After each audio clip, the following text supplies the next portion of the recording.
Sebenarnya lu basic apa sih bro? Dulunya tuh? Dulunya gue orang biasa-biasa aja ya. Gue tuh gemar sekali investasi bro sebenarnya. Jadi gue by nature tuh sebenarnya bukan pengusaha tapi investor. Jadi gue dari kecil 15 tahun gue terobsesi sama Warren Buffett. Investor legendaris lah. Oh iyalah. Dan gue telan semua buku-buku dia. Gue kayak orang gila bro dulu baca buku. Jadi gue dari kecil tuh gue bacain semua bukunya. 15 tahun tuh mungkin ya 5-10 buku Warren Buffett tuh udah gue habisin tuh 15. Jadi gue bacain 5-10 buku tuh udah habis tentang spesifik tentang dia. Nah gue baca-bacain terus karena gue menarik ini. Jadi waktu itu gue cuma kepengen jadi kaya bro. Nah gue kepengen jadi kaya. Jadi gue cari dong. Gue googling ya cari. Gimana sih cara jadi kaya? Gue cari orang-orang paling kaya di dunia tuh industrinya apa dulu. Nah makanya gue udah fokus dari sini bro. Dari kecil tuh gue udah fokus. Nomor 1 tuh jawabannya finance investment. 2 itu teknologi. 3 itu kalau gue nggak salah manufacturing. 4 itu fashion and retail dan F&B nomor 5. Itu yang paling kaya di dunia. Dari 5 industri itu. Ya udah nomor 1 yang finance investment. Dan waktu itu kalau gue nggak salah, waktu gue umur 15 tahun 14, orang nomor 1 paling kaya itu Warren Buffett tuh.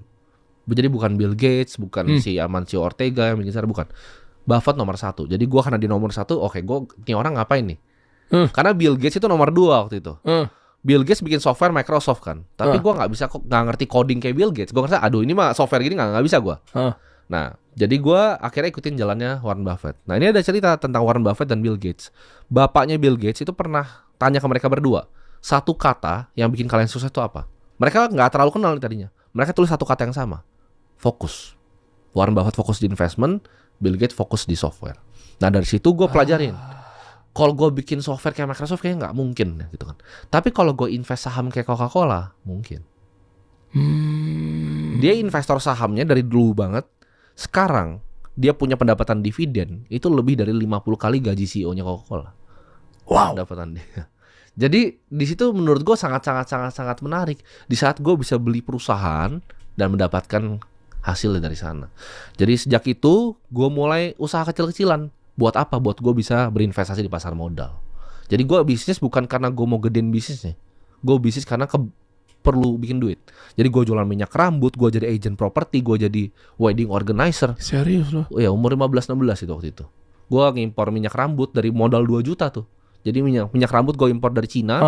Zaman dulu tuh belum ada banyak yang main untuk ngimpor gitu, kayak dari DHgate Global Sources segala macam. Gue ngambilin, gue di package, gue jual di sini. Oh white label gitu ya? White label gue jual di sini. Ya. Terus habis itu akhirnya white label brandnya nggak terlalu jalan. Jadi gue ngambil yang emang udah ada brandnya aja. Kan orang beli karena brand udah ya? Orang beli karena brand. Jadi gue resell.